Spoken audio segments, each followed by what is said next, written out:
Hola de nuevo. Nos habíamos quedado hablando del Parlamento Europeo y de cómo desde la salida del Reino Unido ha quedado reducido a 705 eurodiputados y estábamos analizando su gran fragmentación en grupos parlamentarios por ideologías más que por países y viendo que ninguno, ni siquiera los populares europeos, tiene mayoría suficiente para poder sacar leyes por sí solo. En cuanto a cómo se distribuyen por países, esto ha cambiado también desde la salida del Reino Unido. España era hasta ese momento, después de Alemania, el propio Reino Unido, Francia e Italia, el país que tenía el quinto, por tanto, más diputados, más eurodiputados para elegir. Ahora, con la salida del Reino Unido, somos el cuarto. Y si os fijáis en este diagrama, tenemos ahora mismo 59 eurodiputados, 5 más que antes, pero estamos lejos todavía de los casi 80 que tienen Francia e Italia, 71, 76 y por supuesto de los 96 de Alemania. El mínimo que puede tener un país, por pequeño que sea, es 6 y el máximo son los 96 que tiene Alemania. Se eligen por circunscripciones electorales en el caso de España, en otros países es distinto, es decir, por distritos electorales. Si bien los consejos europeo y de la Unión Europea y la Comisión Europea tienen su sede en Bruselas, que es por tanto la capital de las instituciones comunitarias, el Parlamento Europeo se suele reunir más en Estrasburgo, es quizá su principal sede, aunque también se puede reunir en Bruselas y en Luxemburgo. Así que, como veis, Estrasburgo sería la segunda capital por importancia de instituciones de la Unión Europea. Vamos a ver un pequeño vídeo del propio Parlamento Europeo explicando para qué sirve.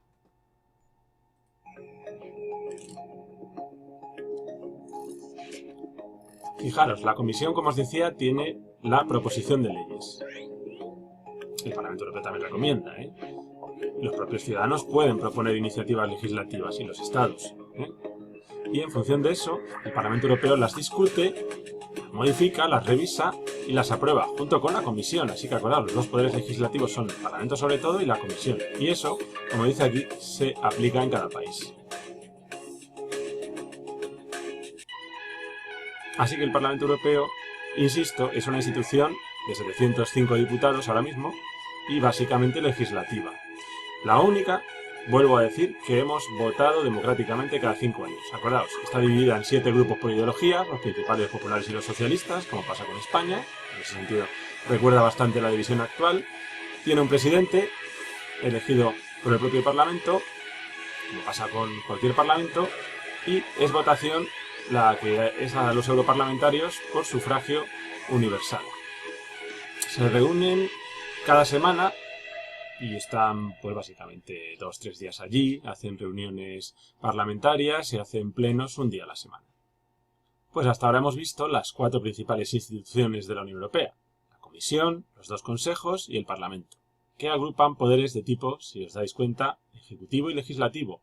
Quedaría el Poder Judicial, que está en manos del Tribunal Superior de Justicia de la Unión Europea. Ese tribunal está formado por un juez de cada país miembro más uno con carácter rotativo y tiene que revisar que se cumple la legislación de la Unión Europea, posibles conflictos entre la legislación europea y la de un país en concreto que sean planteados por los propios países, denuncias de ciudadanos, etcétera, etcétera. Ese Tribunal Superior de Justicia de la Unión Europea se reúne en Luxemburgo y es por tanto el Poder Judicial de la Unión Europea. Es básico para garantizar que las leyes de la Unión Europea se aplican por igual en todos los miembros. Ese es el que tiene que vigilar y garantizar eso. Y está, os recuerdo, para cualquier denuncia o conflicto que generen esas leyes europeas. Sería la quinta por importancia, ¿no? Y luego están otras, entre las cuales aquí os menciono, como veis, en esta especie de organigrama, el Comité de las Regiones, que sería una institución para que los representantes de los gobiernos regionales puedan hablar entre ellos, pensar en proyectos conjuntos, etcétera, etcétera. Un tribunal que tiene que vigilar que se gasta bien el presupuesto de la Unión Europea. Como veis, no es solo el Parlamento el que vigila eso, es el que se llama Tribunal de Cuentas. Un defensor del pueblo, para que podamos recurrir a él cuando creemos como ciudadanos que las normativas europeas nos están perjudicando. Un comité económico y social, que es una especie de foro de debate económico y social. En el fondo, pues no es que sirva de mucho en concreto, pero es un foro de debate más. Y ojo a esto, el Banco Central Europeo, cuya sede está en Frankfurt y que es el Banco Central de los países de la eurozona, es decir, de los 19 países que funcionan con el euro. ¿Qué es lo que hace este Banco Central Europeo? Pues por supuesto es el que dirige la política monetaria de los países del euro, el que de alguna manera organiza la emisión de moneda, las condiciones que tienen que tener los euros, los tipos de interés también, conjuntos de la Unión Europea, de los países del euro, y en ese sentido pues es el equivalente a un banco central de un país cualquiera. Es el que gestiona su política monetaria y sus tipos de interés. ¿Es clave? Pues sí. Y más ahora con esta crisis del coronavirus y con estos fondos que se están poco a poco discutiendo y empezando a arbitrar para ayudar a los países como el nuestro, que hemos quedado todos en general, los países de la Unión Europea, pero algunos más que otros, como España o Italia, pues muy dañados económicamente por todo lo ocurrido con el coronavirus. Entonces, lógicamente, el Banco Central Europeo también tendrá que supervisar cómo se van concediendo esas ayudas, cómo se van gastando, etcétera, etcétera. Son los alemanes los que más mandan en este Banco Central Europeo y por eso es normal que esté en Frankfurt. Vamos a terminar este repaso de las instituciones del Banco Central Europeo, de la Unión Europea, con dos vídeos. Uno que nos ayudará a explicar para qué sirve esta última que hemos dicho, el Banco Central Europeo, y otra que se refiere más a la Comisión Europea, que desde mi punto de vista es, de cara al futuro, la que debe asumir el liderazgo de todas estas instituciones y convertirse de una vez en una especie de gobierno federal de Europa. Bueno, vamos con la primera de ellas. Banco Central Europeo. El Banco Central Europeo, fundado en 1998, es el Banco Central de los 19 países del euro. No es casualidad que se fundara en 1998.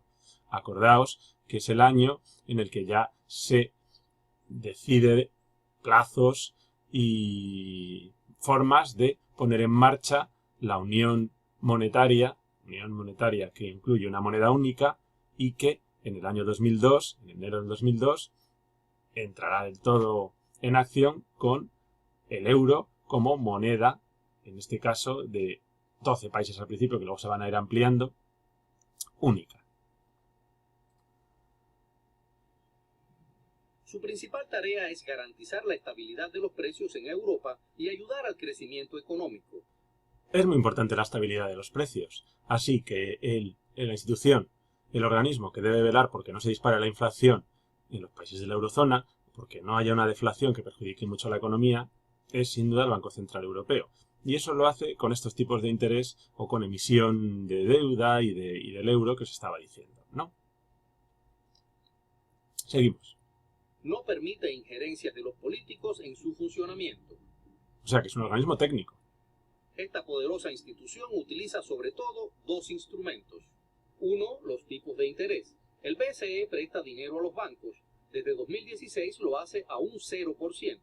Con ello persigue que los bancos concedan préstamos y estimulen la economía, al facilitar las inversiones y el gasto. Además busca que la inflación aumente hasta alcanzar el nivel deseado, el 2%.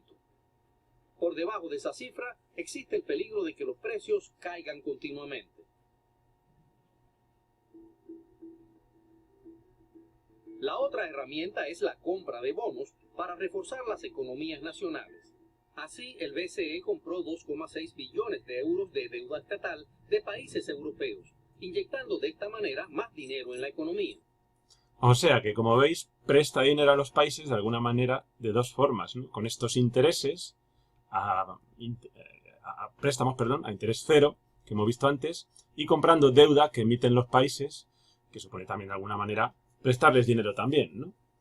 Son cantidades ingentes. Fijaros que se ha hablado aquí de 2,6 billones de euros. Y ahora se están pidiendo ayudas por el coronavirus de 2 billones de euros más, aunque de momento parece que se está dispuesto a aprobar por 500.000. Así que sin el Banco Central Europeo sería muy complicado gestionar estas ayudas y mantener la moneda única bien. Es un banco absolutamente necesario y, como bien ha dicho en este vídeo, que debe funcionar por criterios técnicos, no políticos, porque entonces sería manipulado en función de los intereses ideológicos de unos o de otros. Seguimos. Es bueno para el crecimiento, pero los críticos afirman que así está financiando a los estados, algo que no le está permitido. Quizás se esté extralimitando, y eso se critica mucho en Alemania o Holanda. La política de tipos de interés al 0% significa que los ahorradores casi no obtienen intereses por el dinero que guardan en el banco. Por ello, invierten en bienes raíces, Ello hace que los precios y alquileres de los edificios suban y que exista el peligro de una burbuja inmobiliaria. De ahí que aumente la presión para que el BCE eleve los tipos de interés. Sin embargo, el Banco Central quiere mantenerlos al 0%, ya que las perspectivas económicas se están nublando y unos intereses altos podrían empeorarlas aún más. Bueno, y ahora con el coronavirus, no lo dudéis, imposible que este Banco Central Europeo vaya a subir los tipos de interés de ese 0%, porque si no, hundía aún más la economía de los países de la eurozona. Vamos a terminar con el otro vídeo que os decía sobre la Comisión Europea. En tercer lugar, encontramos la Comisión Europea. La función de la Comisión Europea es velar por los intereses generales de la Unión Europea, proponiendo y comprobando que se cumpla la legislación y aplicando las políticas y el presupuesto de la Unión Europea. La Comisión tiene el poder ejecutivo y es independiente, representa los intereses de la Unión Europea y no la de los Estados. Los miembros de esta comisión es un equipo de comisarios, uno por cada país de los 28 Estados miembros. Y el presidente actual de la comisión es Jean-Claude Juncker. Bueno, esto hay que corregirlo porque este vídeo está hecho antes de las últimas elecciones al Parlamento Europeo y de la renovación de la Comisión Europea. Y os acabo de comentar que ahora mismo ya no es este expresidente de Luxemburgo, Juncker, sino que es Ursula von der Leyen, que es alemana, que viene de Alemania, y que es ahora mismo la que preside la Comisión Europea.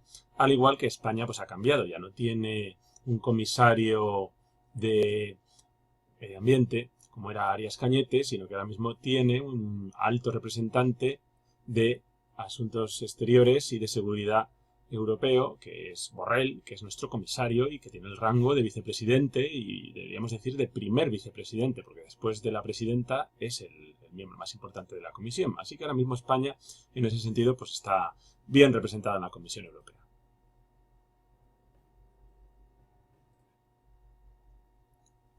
Bien, no tengo mucho más que añadir. La Unión Europea, como veis, tiene suficientes instituciones para poder funcionar como un Estado federal. Sin embargo, no lo es. Pero desde luego ya ha pasado de ser una simple alianza de Estados, una simple confederación. Se ha quedado ahí un término medio, impreciso, y lo que es preocupante es la pérdida en los últimos 10-15 años de popularidad, de aceptación en la ciudadanía por parte de las instituciones europeas.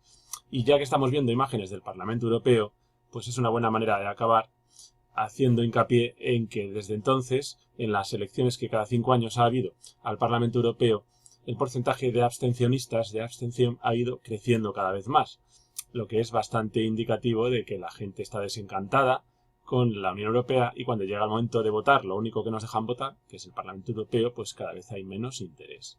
Lo cual es un error porque cada vez tiene más importancia en nuestras vidas lo que legisla el Parlamento Europeo. Y más ahora, ya no solo el Parlamento Europeo, sino en general la Unión Europea, con este programa de reconstrucción europea que va a haber que hacer por culpa del coronavirus. Tenerlo en cuenta y, en ese sentido, no puedo sino abogar porque sigamos, si no confiando, sí apoyando a la Unión Europea y tratando de hacer fuerza como ciudadanos para que se reforme en cuanto a corregir sus fallos, su mal funcionamiento, su imagen de que son una serie de burócratas que están en Bruselas o en Estrasburgo y que privilegiados con unos sueldazos tremendos y unas condiciones muy buenas y que no todo el mundo, ni mucho menos de los que trabajan en el Parlamento como eurodiputados o de los demás funcionarios de la Unión Europea merece caer en ese estereotipo. Pero que también tenemos que ser conscientes de que, como ciudadanos, igual que controlamos a nuestro gobierno, pues tenemos que controlar a estos funcionarios de la Unión Europea. Sin más, me despido y ya solo quedaría de este tema 12 hablar del papel de España en la Unión Europea y hacer un balance de nuestros 34 años que llevamos de miembros, o 35 si contamos el propio año 86 casi, de miembros de la Unión Europea. Hasta la próxima.